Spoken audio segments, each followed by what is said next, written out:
Here we go.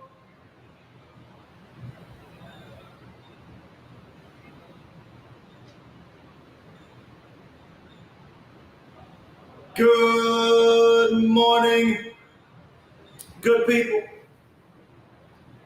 Welcome to AZ Sports Live. We're streaming live from Hattie B's, and of course, I am your host, Will Skywalker. Still, boom. Fix the hat. Let me fix the hat a little bit. Pow! What's happening, people? We live. We don't hear the clucking. Ain't no clucking going on back there, man. Live at Hattie B's, wrapping up the week with some hot chicken and some hot takes. We got Patrick Nosey Walker joining us here in a bit. We're gonna pick his brain about what's happening down there at the Star. Wait a minute. No music. You know what? Check, can you hear me? Check. Hello. I'm echoing. Check. Mic check. 1, 2. We got the music. What to do? All right, so this is what happens when we go live and have control. All right, let me see here. Rollcast Pro. What about now? Are we live? No intro music. What about now? We can hear you, but there's an echo with the music. Okay, we might not be live. What about now?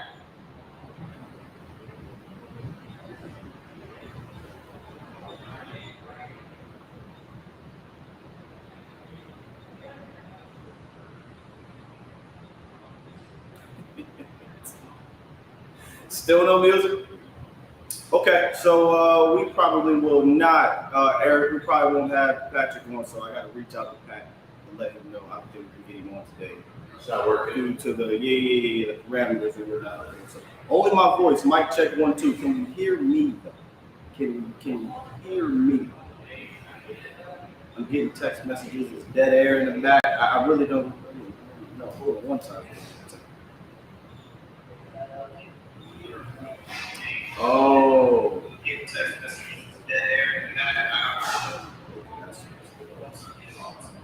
Picking up the camera audio.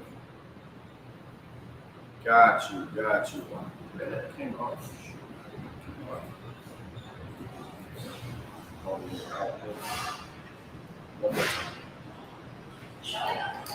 Mic check 1, 2. We are live. Y'all gonna let me know if we're good to go. Let's see. Let's fix. No, Hattie B's not open today. Nope. Still not fixed. Hey, this ain't gonna work. So I'm gonna come back in, Cowboys Nation, because we cannot do the show like this. I will not let that happen. So give me a second here. Let me pull this up. I'll work through this thing. We're gonna try to work through this thing. I promise you that.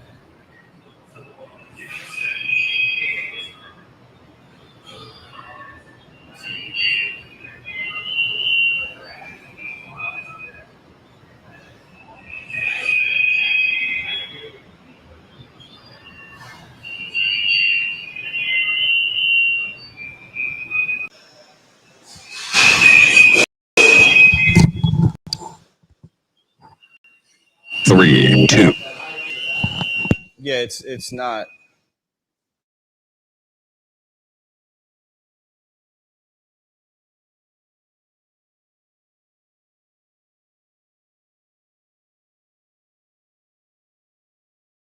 Check. I heard the music come through. Yeah. Okay, now we're good. Now we're good to go. I tell you what, y'all the best, man. Cause watch this. 3, 2, 1. Here we go.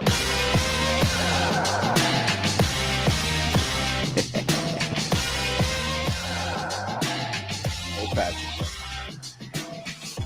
Good morning. I'll just play, y'all. Hey, We back. We figured it out. I don't even know what happened, but we got it going. I don't think we're going to have Patrick No-C Walker, though. I don't want to tempt fate. So I'm going to text my guy and let him know it's a no-go, bro. Hold on, I got y'all right here.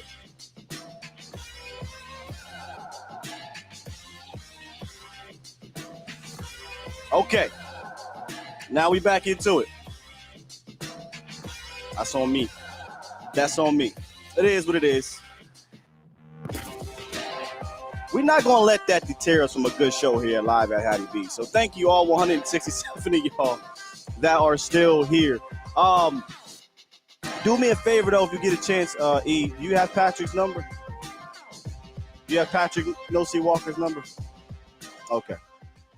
All right. I'm going to have to really see. This is what happens when you're 17 different people in one. You got to do all these different things. I'm going to get through the show myself, and then we'll get through the other stuff and explain what happened. But audio issues, it's okay. We're here. We're live. We'll get into it. We're going to talk about this matchup with the Cowboys' our offense against this Dolphins. Good defense. It's a good defense. They're figuring it out over the last 2 months of the season. They figured some things out. But like I said, we are here live at Hattie B's, and if you guys do not know, man, they're doing a whole lot of giveaways. They're doing a lot of different things to give back to the community. And one of the things that they're doing right now is a Christmas gift card giveaway, and it's easy peasy lemon squeezy to be nominated for it. All you have to do to win a $50 Hattie B's gift card for Christmas is go to A to Z Sports Dallas Twitter or A to Z Sports Instagram. You will see the post, and all you have to do, like it, repost it, and they will pick a winner by Friday afternoon, and they'll get back to you. Also, if you are not aware, we still have the nomination for Teacher of the Month. You can win a $100 gift card and lunch catered for you up to 100 staff members in your area. So the link is in the description. Just go in there and hit that link, and we're good to go. So instead of messing around, and instead of trying to struggle through the audio issues, I'm going to jump straight into my Hattie B's hot take, and then we'll get to the breakdown here in a second. Come on back. Bow. There you go. I'm going to get right into my Hattie B's hot take. And it's simple, Cowboys Nation. We go on the road. I've been talking to you guys about this for what? 2 weeks, it feels like. The last 2 weeks. So the Cowboys got 2 opportunities to clear their name in the sense of we can win on the road against a quality opponent, right? For me, my Hattie B's hot take, you can call it lukewarm, you can call it mild, you can call it spicy. I'm just saying what it is. Ain't no statistical number. I'm not talking about somebody's going to have 300 yards, 150 yards. No, this is a must-win game Sunday. Whoa, Sky.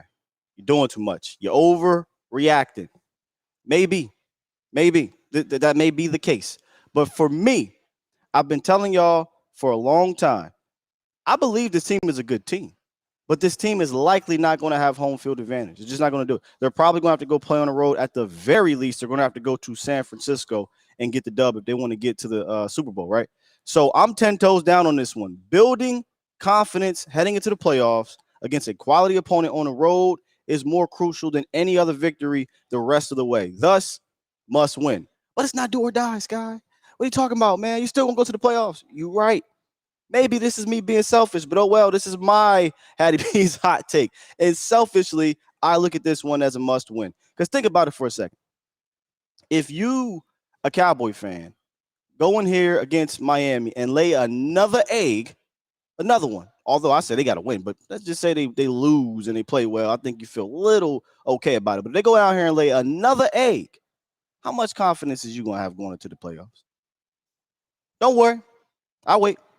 Not much. You're not going to have a lot of confidence going into the playoffs knowing you got to potentially go to Detroit, potentially go to Philly, potentially go to San Francisco. Hell, I'm going to say something that might sound a little crazy. If you keep losing on the road to quality opponents, let's just say the Saints win tonight and the Saints end up clinching the NFC South for whatever reason, and you have to go to New Orleans, right? Not a great team over there, very average mid team.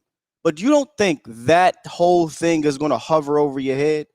in Dallas, the media, the pressure in the locker room, not just the pressure in the locker room, but then you go to New Orleans, right? You don't think they're going to be pushing that? Hey, I get it, man. We're a 9-8 team or 8-9 team, and we barely won the division.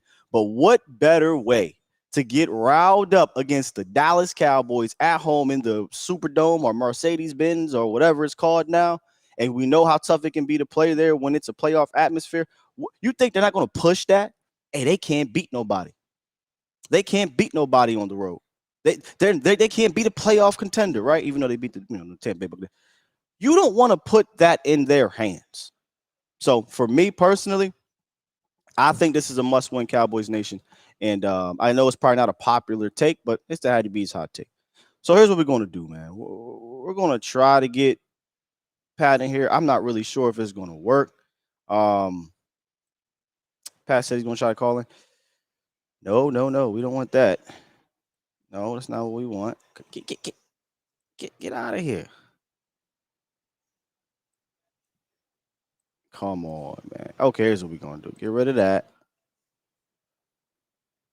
Pull you back up there. We're going to try. We kind of going on the fly here. So Pat said he's going to call in. I'm going to join the meeting. Pull that up. Bada bing, bada boom. Let's see. Check. We're kind of doing this on the fly here. Pat, are you in here? Oh, we'll turn this up. Pat, we got you? Man, barely, man. I can hear the flute and got you. Cowboys Nation, do you guys have Patrick No C Walker live? Give me a second, Pat. We're just trying to get a mic check. Yeah. Can y'all hear Pat, Cowboys Nation? Let me know in the chat here. Building the plane. Yeah, Law. We built the plane while the plane done crashed. I'm trying to rebuild. So they cannot hear you, Pat. They say no, they don't have you. See, this ain't a you thing, Pat. This is why I text you, because this the way that I'm doing it right now is not conducive to bringing it in. So I don't think we're gonna be able to get you, Pat. But I'm gonna hit you up after the show. I'll try something different, bro. I appreciate you, man. Ooh, Pat hurting, y'all. And honestly, I think this is a good thing here, because we won't get Pat no Walker, because the flu hit Pat down there in Dallas at the Star, and he wasn't feeling too great, and he tried to push through. So appreciate my brother for trying to call in. But man, he didn't sound too good. So there's no calls today. I'm going to push through this.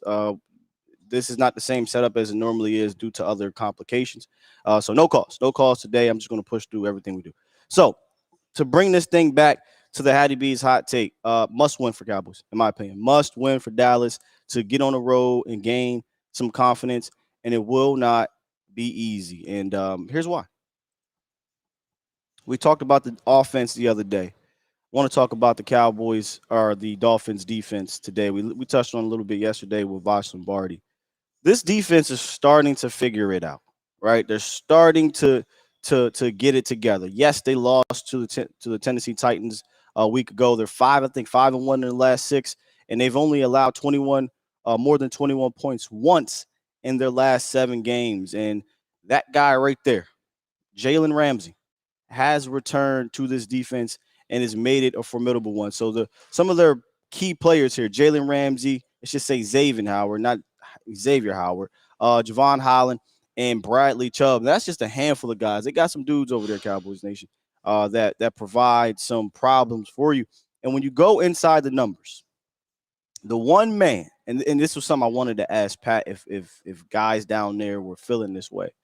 The one man that everybody keeps talking about this week is that guy right there, Vic Fangio, a very respected defensive coordinator in the National Football League. One of my favorite defensive coordinators to study around the national. You know, when Dan Quinn was about to get hired, he was the guy I was saying, hey, let's bring Vic Fangio in.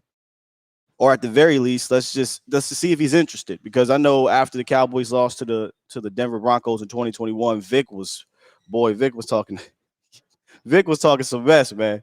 He was all, they just wasn't playing them right. I got the answers, right? I got the answers, Sway. And then that birthed Blueprint. So everybody was saying, well, Vic Fangio has the blueprint on the Cowboys offense.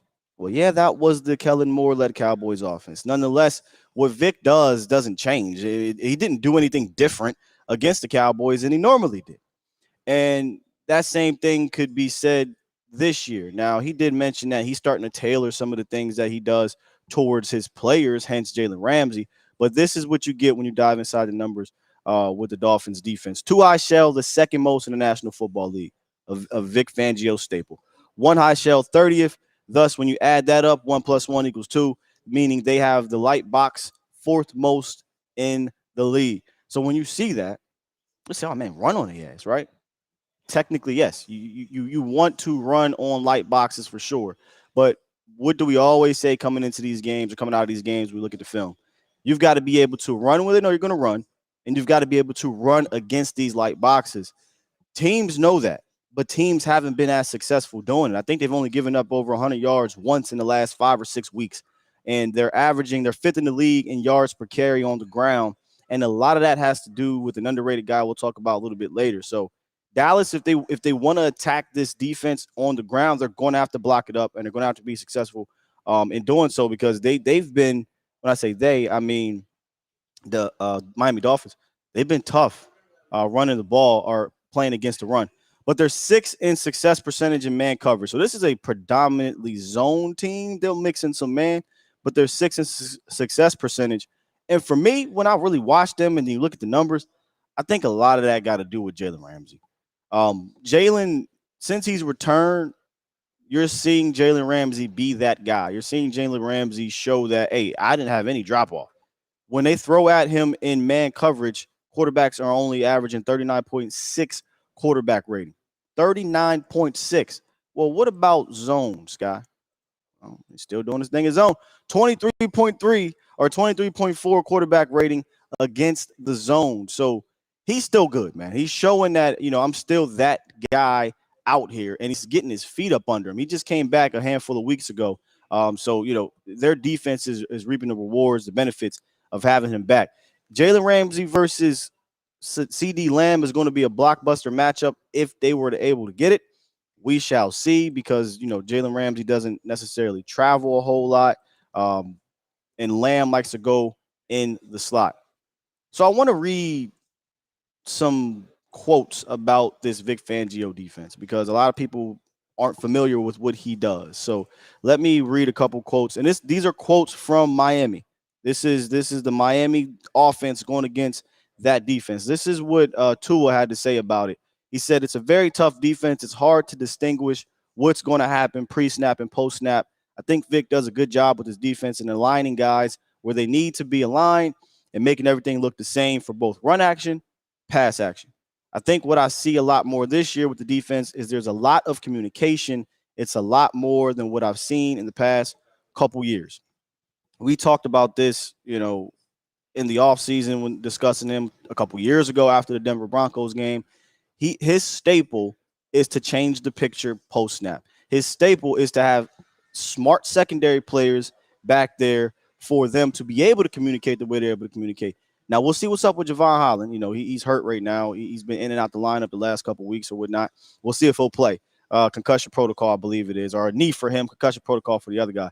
Deshaun Elliott, Xavier Howard, Jalen Ramsey, these guys are all veteran, smart, talented players, and I think that's why they're able to see this defense communicate the way it's been able to communicate. This is Durham Smythe on their scheme. He said, I think structurally, the secondary obviously does a great job. A lot of smart guys in our secondary, and with Vic's defense, they can disguise things up until the last second. He said what that does for us in the middle of the field on offense is number 3 receivers, tight ends, slot receivers. You're looking at the safeties after the snap, and you're having to change your route 5 to 10 yards down the field. So that can definitely get confusing at times. A lot right there real quick I want to break down. Number one, this is kind of sidebar. A lot of people always say, hey, Vic Fangio has Dak and Mike's number. Well, first of all, Vic played him one time. One time. You can't have somebody's number after one time. Now, if he does this again, then we can start seeing a pattern. But it's one time. So let's chill on that a little bit. Number two, When Smythe says you're having to change your route 5 to 10 yards on field, so that can definitely get confusing at times. And now my laptop or my computer is acting crazy. This is wild.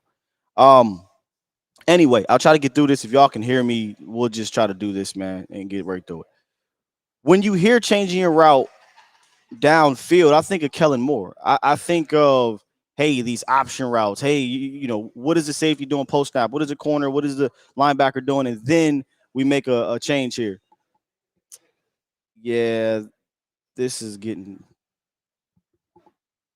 not sure, Cowboys Nation, but this is what I'm gonna do. Can y'all hear me? If y'all can hear me, I'll do this show and it'll just be an audio show. We'll just do a throwback like we do with my guy Vosh did back in the day. Can y'all hear me? Because if y'all can hear me, we're good to go.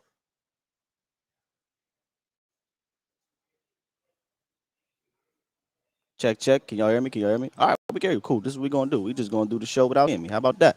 All right, let's keep it moving. Let's keep it moving. So, like I said, with the Kellen Moore offense, I can see how this particular offense can be difficult to decide. Our defense can be difficult to decipher because you are now guessing. Now your quarterback is trying to figure out where your receiver is going to go. Your receiver is trying to figure out what's happening at the second and third levels, and there's miscommunication.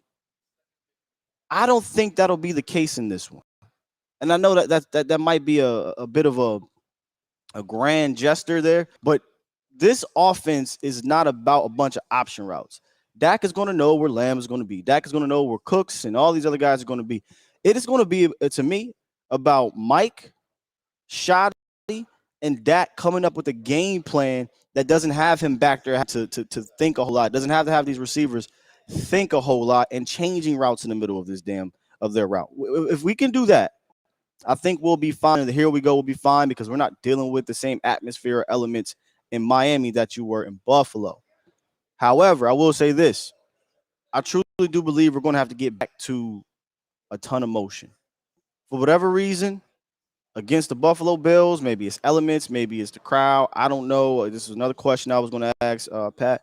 Why all of a sudden did you see the motion kind of greasing in this offense? You went from on the road in Carolina, 63% motion. On the road in Philly, almost 60% in motion. So from 63 high on the road here to, and then I think it was like 60-something percent in LA with the Chargers, to 44. That's a 20% decrease damn near.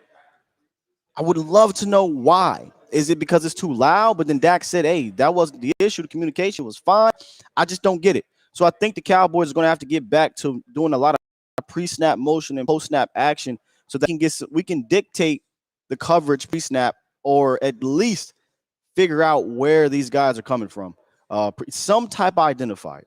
I need the Cowboys to do some pre-snap motion stuff to get some type of identifier so you can know where Jalen or Zaven or Javon or Bradley, like where these guys are going to be lined up.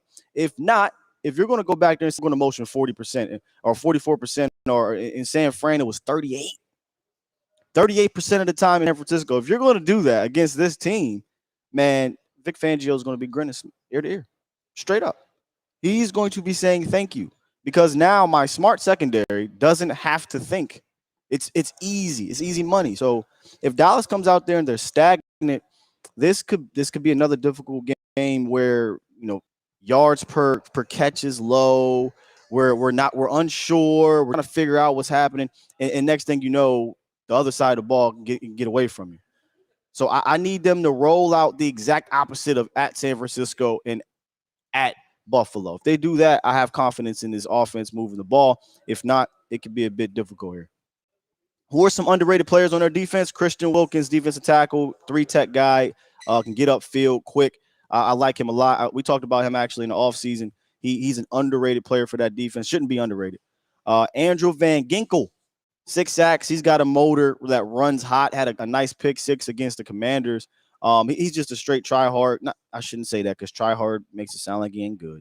He's a good player, but his motor just runs. You know, he doesn't stop. So the play's not over. If the play's never over, don't stop blocking this dude. I do worry a little bit about Terrence blocking him, not because I think Van Ginkel is just a specimen, but because he doesn't stop. He keeps going, he keeps going, he keeps going. He works his hands, he works his feet, he works his moves all the way until he can't do it anymore. What about the weaknesses on defense? the mouse in the house, if I'm Dallas and I'm trying to attack, I'm going into this game trying to isolate the nickel cornerback, Kader Kohu. He's allowed 6 touchdowns in this on season so far. It really doesn't matter where he's lined up, if it's zone or man or how they play it, the scheme wise. If it's zone, he has 100 quarterback rating. If it's man, he has a team worst 149.4 quarterback rating when targeted. I'm finding that guy all day. All day. If they want to put Jalen Ramsey on him, okay, then Cooks. They want to put Xavier Howard. They want to move him more, put Cooks on Howard or Howard on Cooks. And then, okay, then Turpin or Gallup or whomever is going to cook this kid, because I'm just quite frankly, he's the mouse in the house. I'm just saying. He's their most targeted player in the secondary for obvious reasons. And then if you say, well, what about somebody else? I would say Xavier Howard, who's been okay, pretty decent in zone coverage, but he's not been that good in man. Let me see if I can bring me back here and see if we still lit up like a Christmas tree. Let's see if we still lit up like a Christmas tree. If not, we still struggling with that one. It's all good. It's all good. All right, so yeah, man, that's where I would attack. I would attack Kader Kohu. I believe that's how you say his name. I would move these receivers in pre-snap motion and post-snap action a whole lot. I would like to see Turpin get more involved. I would like to see more deliberate pass attempts to the running backs. That's the one thing that was a little bit disappointing for me in Buffalo, y'all, is that against a team that played a lot of too high. You knew you were going up against a zone team, and we didn't have that same plan of attack that we did with the Jets, right? Which is another vision defense.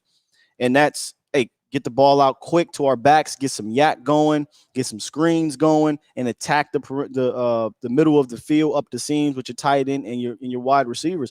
We didn't do any of that.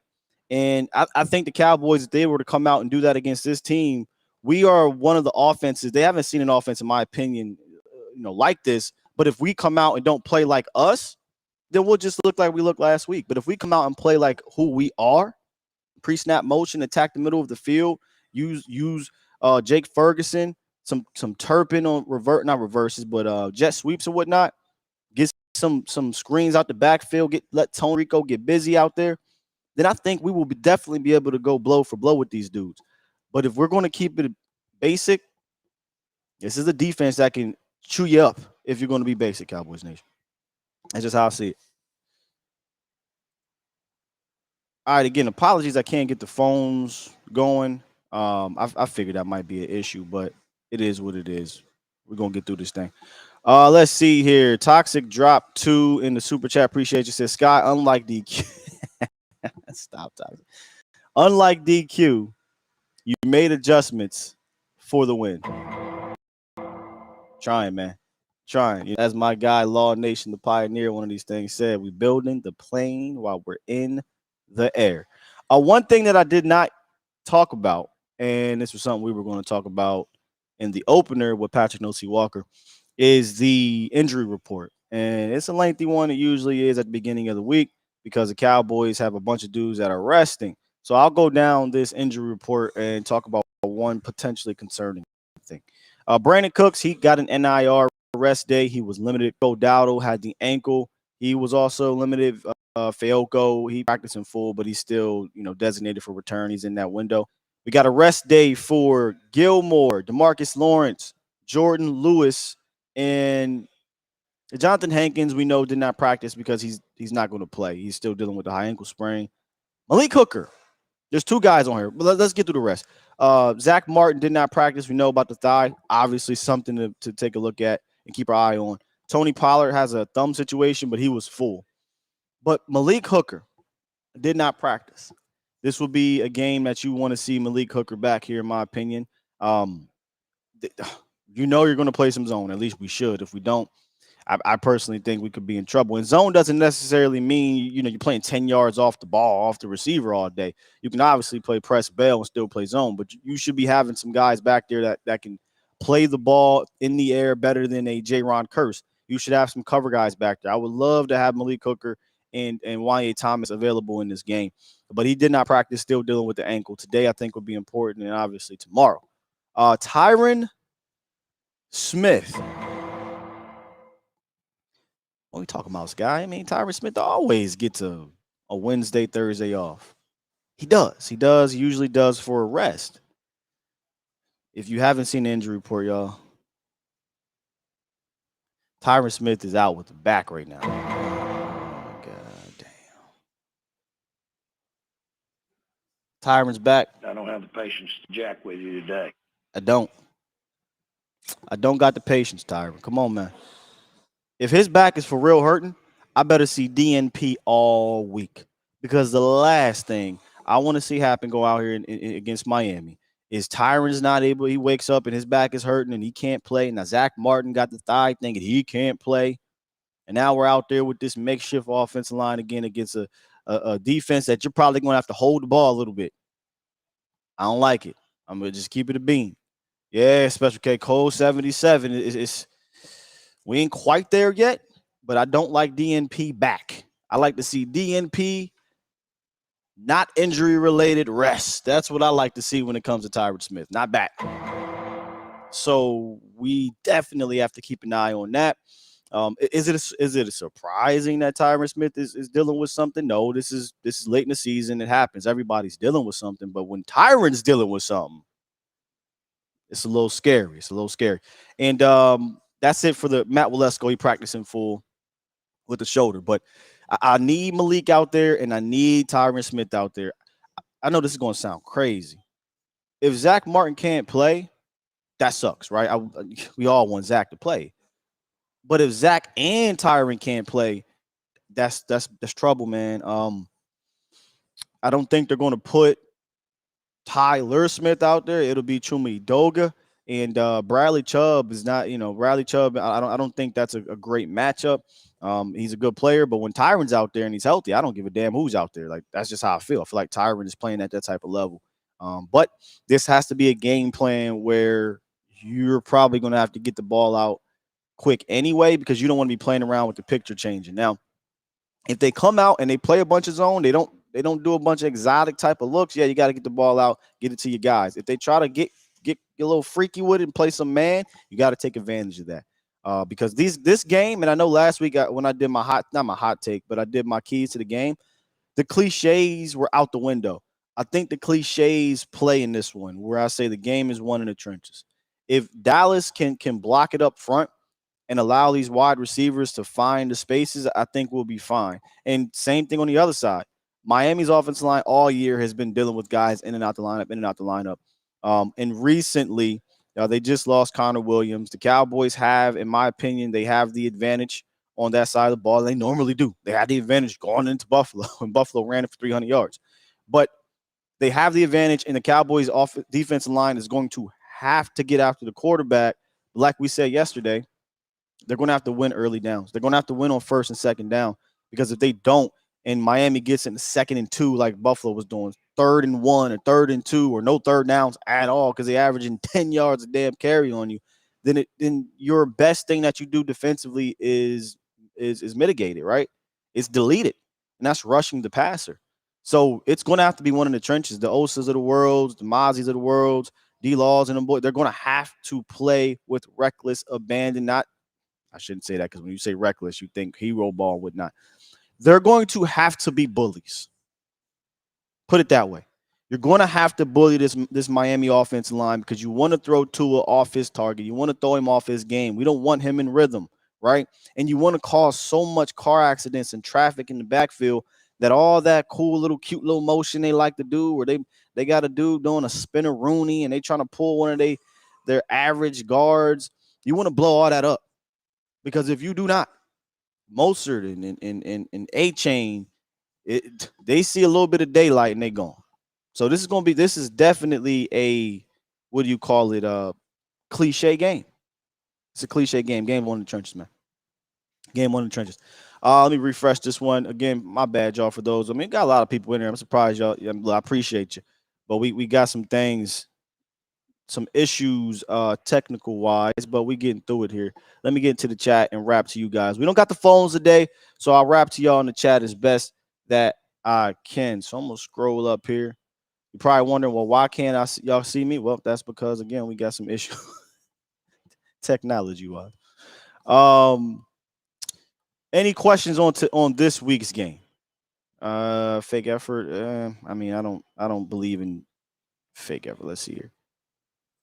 Toxic said, let's see how Dallas embraces the adversity and figure this thing out for sure. Absolutely.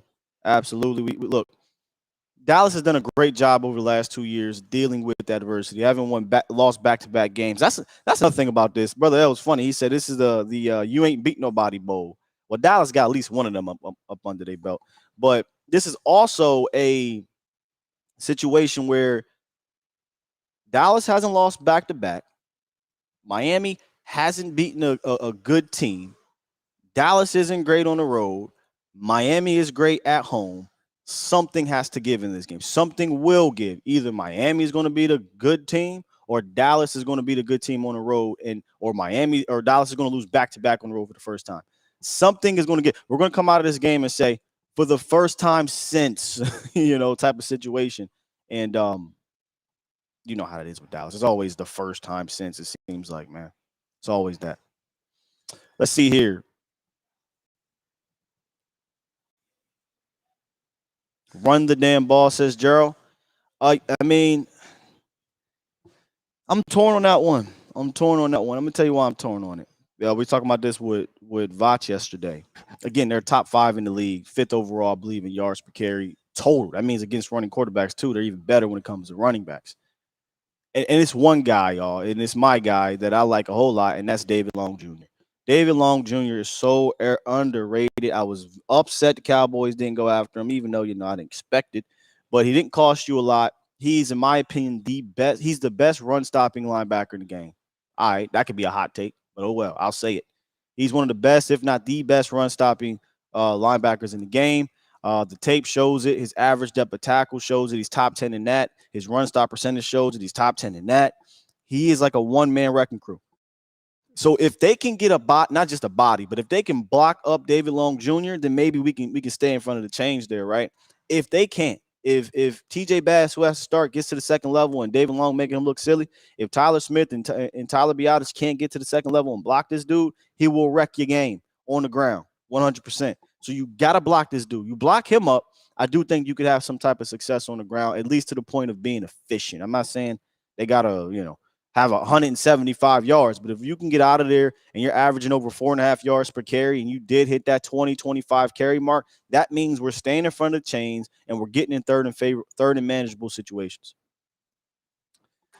Sky, how is Miami's O-line against pressure? Not great, Bob. A lot of it is interior wise, but they're dealing with, like I said, all year they've been dealing with injuries up front. But the biggest one right now has been Connor Williams. They're not a great offensive line. That's been the case all year, and they've still been able to be a track team, right? So they've learned how to adapt to their offensive line. You just got to punch them in the mouth. I don't think this is you've played much better offensive lines, but the reason why I say this kind of begrudgingly, hashtag ask guy. The reason why I say this begrudgingly though, Lemitra, is because the Buffalo Bills offensive line is not great. It wasn't a great offensive line, and you got punched in the mouth. So go show me that an average offensive line is. Look, I'll say the same thing for San Fran. San Francisco's offensive line was Trent Williams and a bunch of dudes, and you couldn't get it done against them. My Buffalo's offensive line was Deion Dawkins and a bunch of dudes, in my opinion. Couldn't get it done against them. Miami's offensive line is Teron Armstead and a bunch of jacks. So go out there, punch them in the mouth, because you are the better defensive line against that offensive line. But it's another one of those. Hey, let's just go and see, prove it, show it to me, because last week you had the advantage. You got bullied. Towboat Ty dropped 5 and says, since Big Hank is out, do you think they'll try to bang up the middle even though they're on their run outside of tackle kind of team? Merry Christmas, bro. Thank you, Towboat Ty. Yeah, I think teams will test us without Hank, but my thing is do what you do great, right? I don't necessarily think Miami needs to change who they are, which is running the ball outside, 136 rush attempts to the edge with 10 touchdowns, averaging over 5 yards per carry. I don't think they need to change that up because guess what? If you pop on the Buffalo tape, where did Buffalo eat? On the outside. So, Miami, I don't think they'll change what they do. I think you'll see them get to the outside. And this is why I said the Cowboys have to rally. They got to rally to the ball. They got to play that edge defense. And the E at the bottom of the edge was effort, right? And then the E at the top was edge discipline. So you got to contain on the edges. You got to have the effort. You got to have 6-7 hats to the ball when they are running to the outside and make them have to do a whole bunch of zigzagging. They're good at it, but make them have to do that. Because if they get to the outside and they plant that foot and they see nothing but an alley, you're not catching A-Chain. And Mozart, even though he's a veteran, he's still fast and he brings a little pop behind his pad. So yeah, sure, they might test Hank or might test the middle without Hank, but that'll be more with some motion stuff, some weird trap stuff. We talked about it with Okoye. They'll do some weird rinky-dinky things because they don't have the interior to just man up and beat you.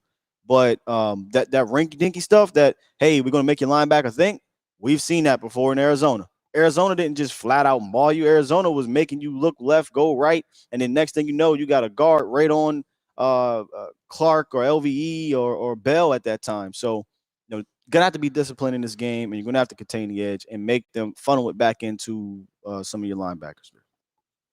Shout out to you, Glenn. Appreciate you. Dropped 2 and said Cowboys must win time of possession in this game. Hell yeah, Glenn. If it was one game to win time of possession, I'm not giving Miami's 18 opportunities at it 100%. Even if you're playing well, all it takes is one, right? Because that team is a track team. So you're right, man. Let's definitely win the TOP, but I don't want to play scared ball either, right? I don't want to do that. Sam Williams and DA need to be on the edge, not Micah. I mean, that's not Micah's game, right? That's not Micah's game at all.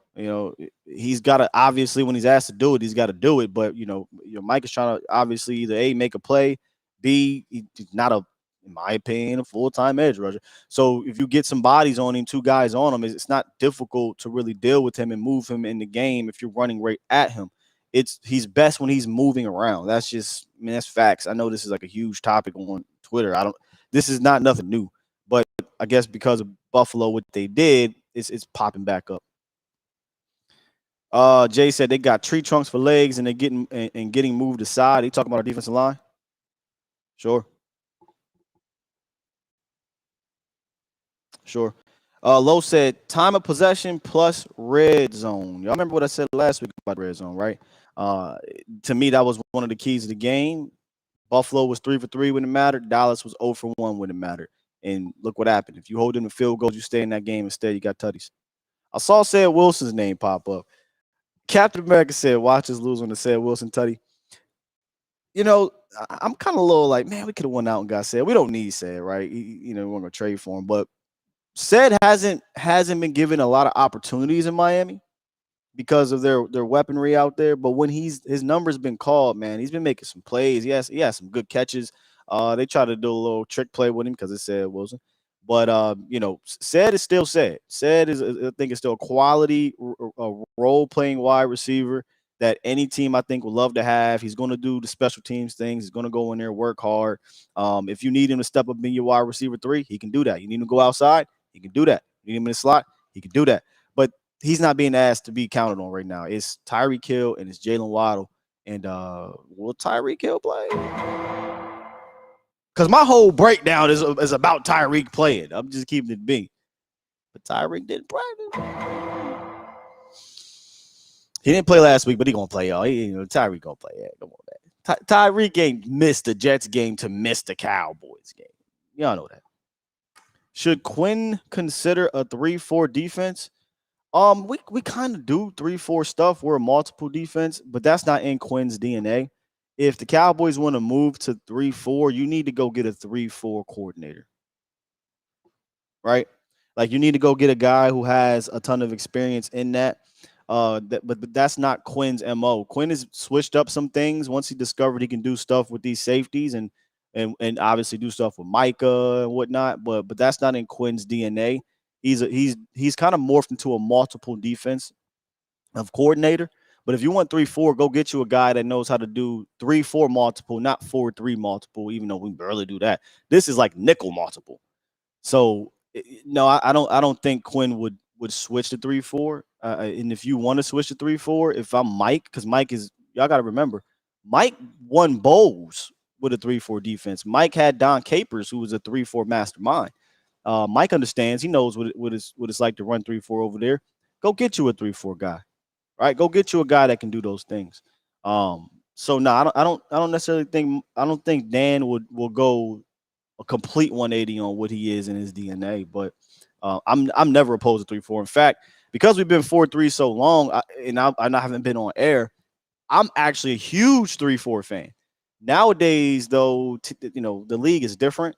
The league is so much spread it out. 11 personnel is the base personnel. It's not a run league anymore. So 3-4 is not, a super duper thing.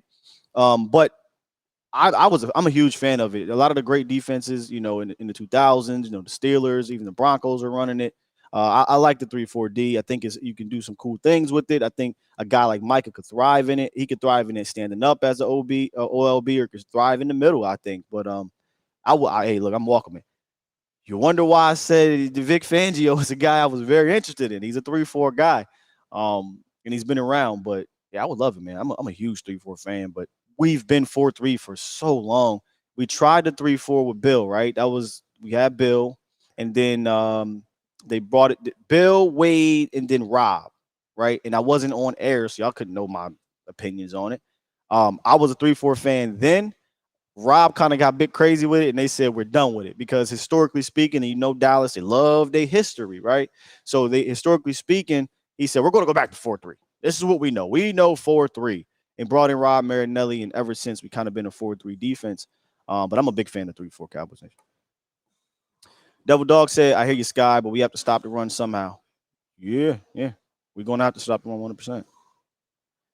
Marcus Hardison said DQ is a safety playing linebacker guy. Yeah, man. He like I said, the whole Keanu Neal role, we thought, I shouldn't say we. If you go pay attention to how he was drafting backers and then obviously the Marquise Bell thing, he was really trying to figure out that role and thought that he found something. The problem is he wasn't wrong in the sense of this is a passing league. You need some backers that can do multiple things. The problem though is if you run into a team that is able to do what the Bills or the Niners are able to do to you, you can technically get in trouble with it. But I don't think Quinn is all the way wrong there. It's just that, boy, when a team decides to run like that, think about it. Y'all can't see my hands right now, but the spectrum's been crazy. It's like either the Cowboys are good to decent or teams run all over them.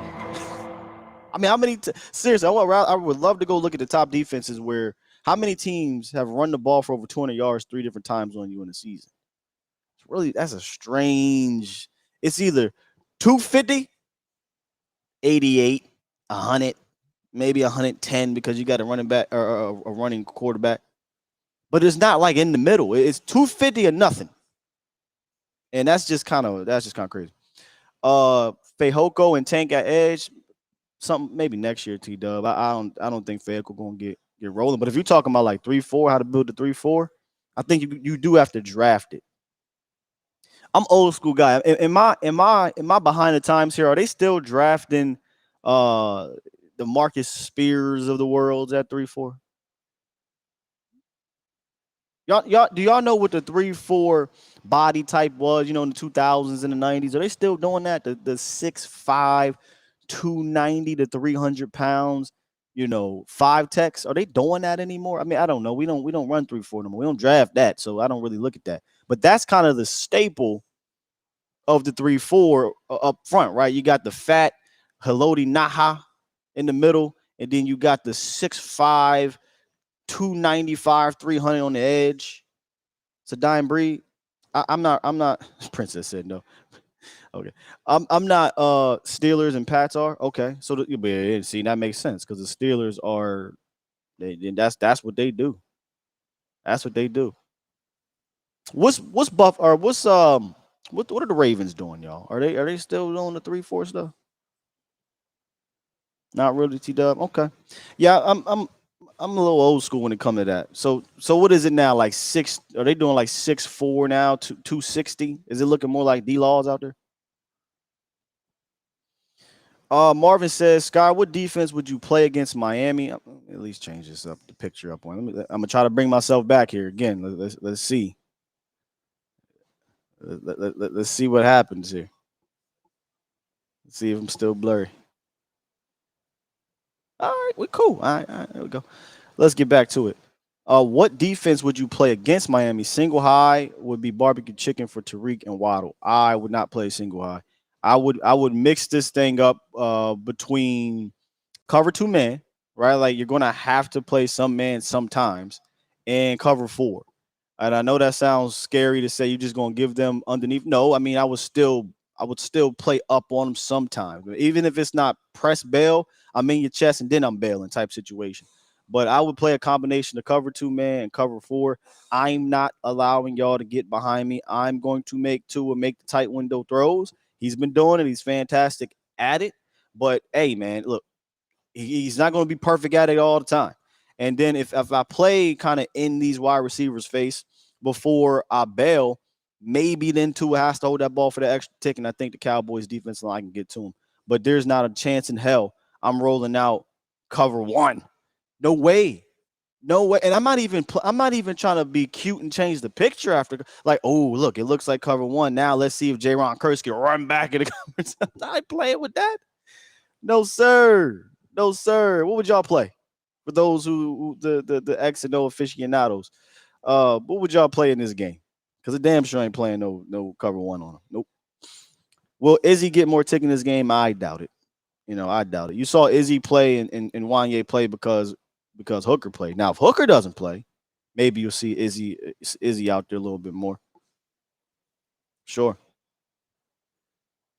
Make I saw Sam Williams. Make Sam set the edge. Yeah, absolutely. Sam and D Law, right? And again, I'm torn on it. Is this a Micah Parsons? Well, he's not going to play linebacker, but I'm just thinking in my head. We talking out loud. If they're going to be running sideline to sideline, man, Micah Parsons can do that with the best of them in the world. Hey, it's me. Blitzing Micah Parsons from the A gap. Hey, I think that would work because then Tyreek, Somebody had mentioned, I don't know if it was in here, I don't know if it was on Twitter, I can't remember where I saw it. Because Tua is a left-handed quarterback, right? So the left side, which would be the Cowboys' right side, which is where your edge rusher, Micah Parsons, would normally your speed rusher will be rushing from. It's not his blind side. That could be a little bit of an advantage. What do you mean, Sky? So usually a right-handed quarterback, the blind side, it's called the blind side because they don't see him coming, right? He's throwing the ball, he doesn't have eyes in the back of his head. But if he knows 11 is there and I can see him in my vision because I'm a left-handed quarterback, his process might speed up a little bit. He might get a little scared, right? Like he might get a little antsy. His feet might get going. And I've seen Oakland do it. I've seen Kansas City, Philly, and Tennessee. If you speed up his process, if you make Tua get antsy back there, he's not making plays off schedule. That's just not his game. And if you play some of that zone behind it, now I got bodies back there with Tua trying to run around and make a play. So I do think that's a little interesting. Do you say, hey, sideline to sideline in this game with your linebackers, or do you say, hey, Micah Parsons can scare the hell out of Tua Tagovailoa because I see him coming? It's kind of the opposite of blind side. You always want your speed rusher on the blind side because they can't see him coming. But if I see Micah Parsons in my vision, that makes me a little bit more nervous. So something interesting. Let's see here. Fatties only. Somebody said, Rich, are you crazy? Rich said cover zero. And look, I don't know if y'all saw the little, whatever they call it, the hard knocks in the season. Cover zero worked from time to time against with Tennessee. Now, I might play a cover zero a lot. And Mike McDaniel said, hey, this is my fault. Mike McDaniel's checked himself in front of everybody. It's my fault. Mike said, I'm a button on this one. I sure enough don't. Sorry. Mike said, I ain't shit. That's basically what he said. He said, I got to be better against cover zero. And I think he will have an answer.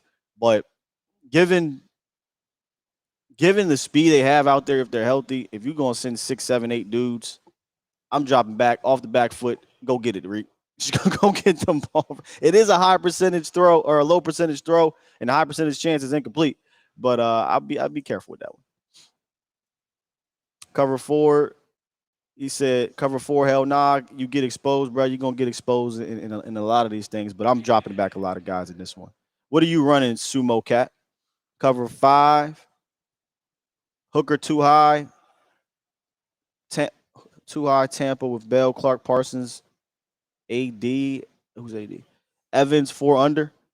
Yeah, so yeah, I guess you can run some Tampa. You can run some Tampa. That's still covered. That's a regular cover too. But you gotta play some man. You gotta play a little bit of man in this game. You ain't gonna be able to run zone the whole damn time. Marcos dropped 5. Scott, what do you think about playing Sam at linebacker? No. I mean, I keep seeing this question, but I'll answer it more in depth. Linebacker is not just size. Linebacker is not just speed. It's not just physicality. Like, you gotta know what you're seeing. I don't think Sam has it from the neck up just right now to play linebacker. Damn sure not this year. If you're gonna do that with Sam, I think you're gonna need a whole off season and a whole season of training to train him differently to be a linebacker. I think we look at Madden, we just, hey, let's go put the fast guy back there and boom. But I don't think Sam Williams is a linebacker. I don't think he'll ever be a linebacker. But nah, I'm not running him out there to be a linebacker unless he shows in the offseason he's all of a sudden become this high IQ player. But you gotta have some sense of I'm trying to be nice, but you gotta have some sense of knowing what you're doing at that level. And I don't think Sam would, is all I'm gonna say.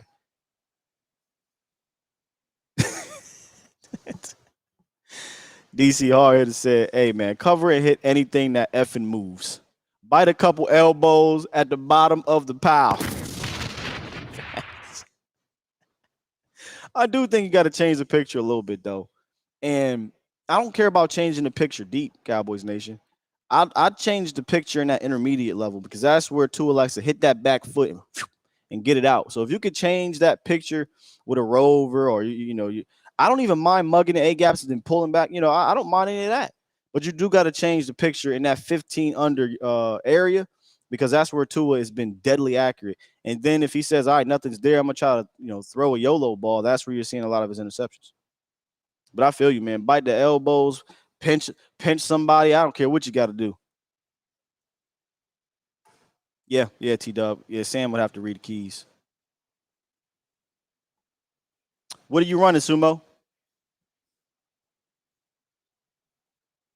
I don't even let Sam blitz from linebacker. He got a safety playing line. Well, he does have a safety playing linebacker, and that's an issue, 100%. Brother L says Sam is currently a blunt object. Hard hitter says we'll run cover 2. That's where I'm at with it. Cover 2 man. And at times run some cover 4. Cover anything that ain't cover 1. Let's put it that way. Anything that ain't cover 1. You got to change the picture up. If you go out there with the same picture, Mike McDaniels ain't stupid. Tua ain't stupid. So you have to mix it up. I think I said that on Twitter to somebody. Marquise Bell's not a linebacker. He's not, but that's where he at, man. That's where he at right now. Just Blaze said, run, hit, talk shit.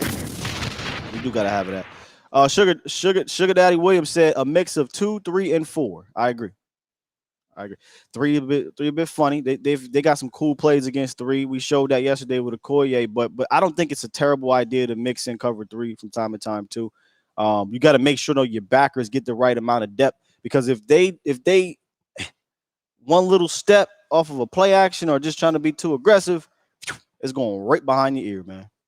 Right behind your ear. DP Slam and Fowler at outside. Put Mike in the middle with Evans. Tank and Osa at the 5s and force 101s, but have to have multiple run stoppers and pass rushers in place of Hank. Mozzie at 0. He says that's fixed. Yeah, they're not going to run into that. Dan Quinn is not a 3-4 guy, man.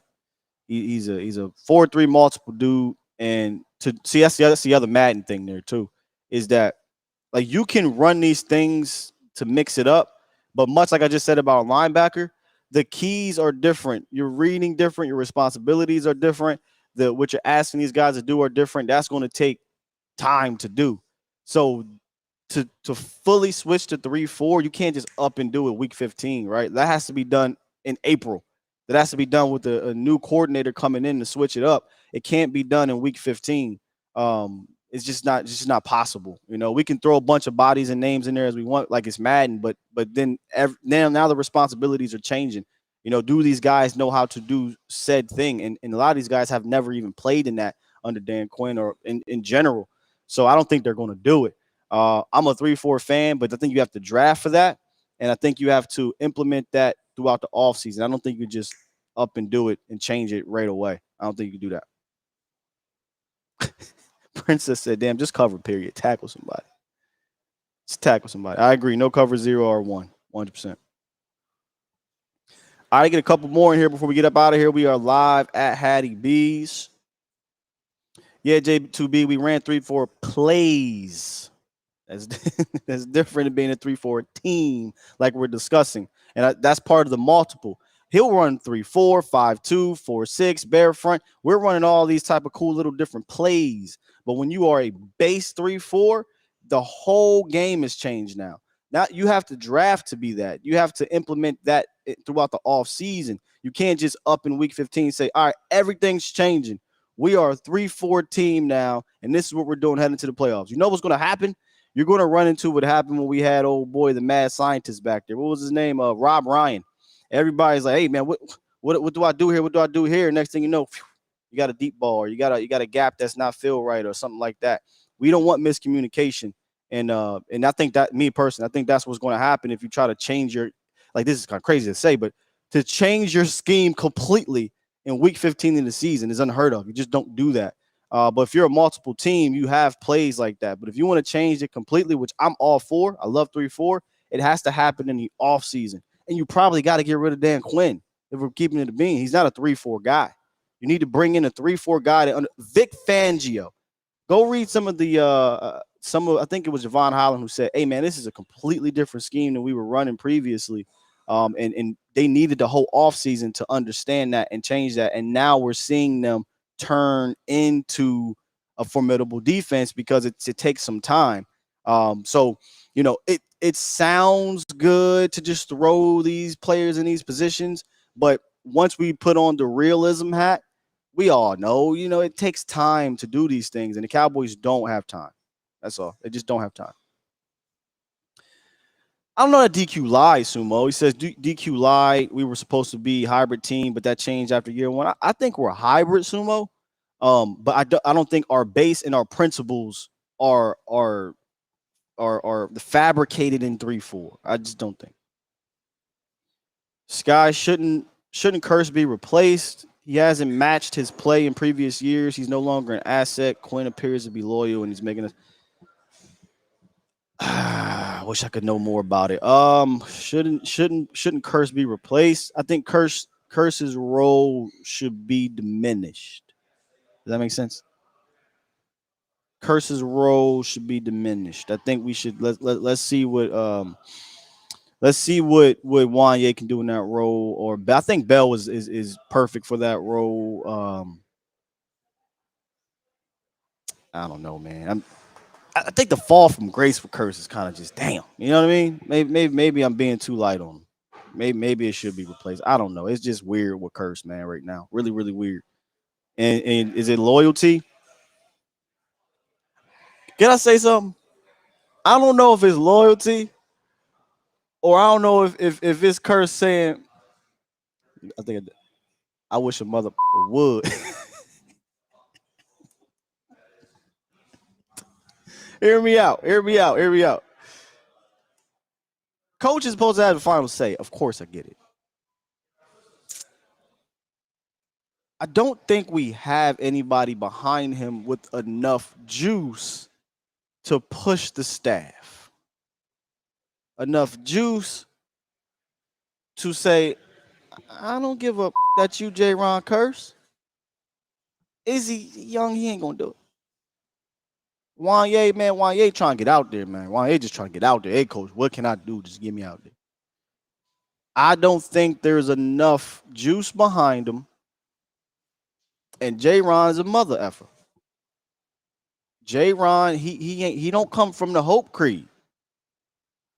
J-Ron come from I wish a mother woods. You know what I'm saying? So I think that might be a little part of it. I'm just throwing something out there. And I don't mind that in my defender, right? I don't mind my defender having a little crazy like that. Sumo said he big bro in that locker room, so it ain't no way. That's what I'm saying. That's what I'm saying. Who challenging? Who? I'm trying to think who we might have had in years past. Like maybe a Keanu Neal if he was here, but just based off what I remember his personality, that ain't Keanu Neal's personality. You would have needed like a Roy Williams. All right, we can go ahead and throw some names out there. Roy Williams, Barry Church. You need like a Barry Church, somebody like that. But I don't know that we got somebody that's really gonna push Big Bro up out of there. And he's still, and like you said, so he's still Big Bro in there. That's still my guy. That's still Curse. We boys. You know? DP, I agree. So I do think Bell pushes Curse out of next season. I think our scheme is in place very much because front office wants him out there. Where is Izzy? Yeah, I think Bell is the replacement for Curse, 100%. Where's Izzy? Izzy?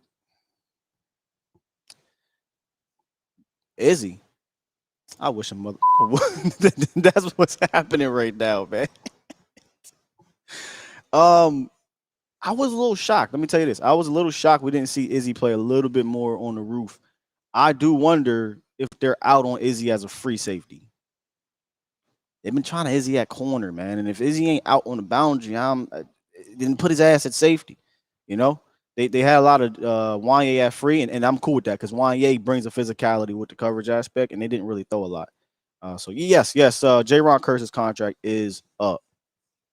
His contract is up. And look, Izzy Izzy and J-Ron's position are two different. I think. I don't think you want Izzy playing the force role, big nickel in the. That's not really what he is. You want him either playing on the boundary, or you want him playing on the roof and using that length and that cornerback cover skill back there. Just Blaze said Pac-Man would have had words 100%. All I got for you that I think that might have been able to. Nah, Keanu. Maybe Barry, maybe and definitely Roy. I'm taking it way back. But Woody. Because Woody kind of came in, as a backup per se, right? Like Woody had to fight his way in a sense, not necessarily, but he kind of was a role player before he became Woody, right? And Woody was so good, he was forced to be put out there. Woody didn't take no mess. I know he's this upstanding citizen, and hey, man, if you need to go to a car wash, I'm what Darren Woodson. Like, yeah, nah, but that wasn't Woody when he played. He wasn't doing the commercials like that. Looking at you in the eye in the camera and saying, vote for Woody. No, Woody was a mother. You know what I mean? I think a guy like Woody would have been able to do it. Roy Williams, Barry Church, somebody like that. For sure. Hey, look, before we get up out of here, though, do me a favor if you are in the DFW area and you want to potentially get a $50 gift card. All you have to do is go to any of our social media outlets on Twitter, Instagram, and I believe might even post it here on YouTube. Can't remember. Like the post, share it, or subscribe to all of our outlets, right? And then you will be picked to be one of the winners for the Christmas card giveaway presented by Hattie B's Hot Chicken, Cowboys Nation. You know what I love? You don't hear the crazy banging or nothing like that going on back here because down here in Deep Ellum at the new Hattie B's location, everything is up and running and beautiful down here, Cowboys Nation. Come on through because no conversation about the best Nashville-style hot chicken is completed without a serious mention of Hattie B's, which was founded in Nashville. Shouts out to our mother company over there. 2012, Hattie B's is renowned nationally for its authentic hot chicken. And the new location is here in Deep Ellum, downtown Dallas. And they got all types of heats from their chickens from Southern, which is no heat, mild, medium, hot to damn hot, and the Daredevil's Dream. Shut the cluck up. The link is in the description. You can sign up for either your delivery or be a part of the rewards program. Just use A to Z Sport or A to Z Dallas for the code. And also, once again, If you know a teacher in the DFW area who you want to nominate for a teacher of the month, with your help, we will give back. We will give thanks and celebrate the amazing teachers around us for all the incredible work that they do. So again, in the description, nominate that teacher and they will be provided a lunch up to 100 staff members. And of course, on top of a $100 gift card, Cowboys Nation. Let me just say this. Give yourselves a hand here or a bomb squad. Oh, you know what? There we go. Because y'all stuck around with me, man. That means a lot. We struggle getting it up in here. We struggle with the audio. We struggle with the camera. We struggle with some things, but we pushed through. And like my guy, Toxic Tom said, we made some adjustments. Sometimes life is not going to go your way. It ain't about when you get punched and knocked down. It's about how you get up, right? Like all that cliche stuff. It matters even the little things like this. And I truly do appreciate y'all for sticking with me during this craziness that happened this morning. Here's what's going to happen. Today, Mo will be back on later tonight for the final show of the week, which is the final show A to Z in general. Off tomorrow to get some form of holiday break going on. It is Christmas Eve on Sunday, but we will be working obviously on Sunday. Me and Jesse Holly will be live, not out, almost said it, live at Walk-Ons. We will not be live at Walk-Ons. We will be live here on YouTube for the Game Day Live pregame, halftime, postgame show against the Miami Dolphins. So we won't be out there live, but you can check us out here.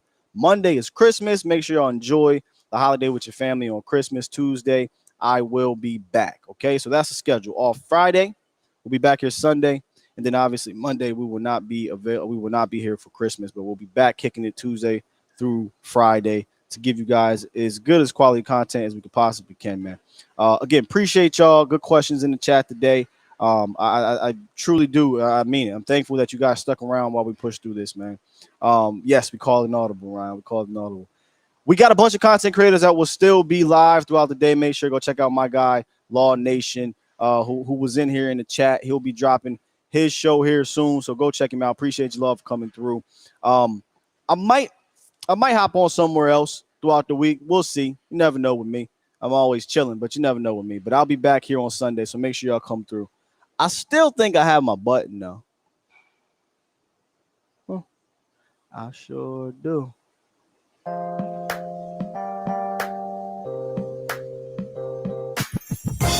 We out here, Cowboys Nation.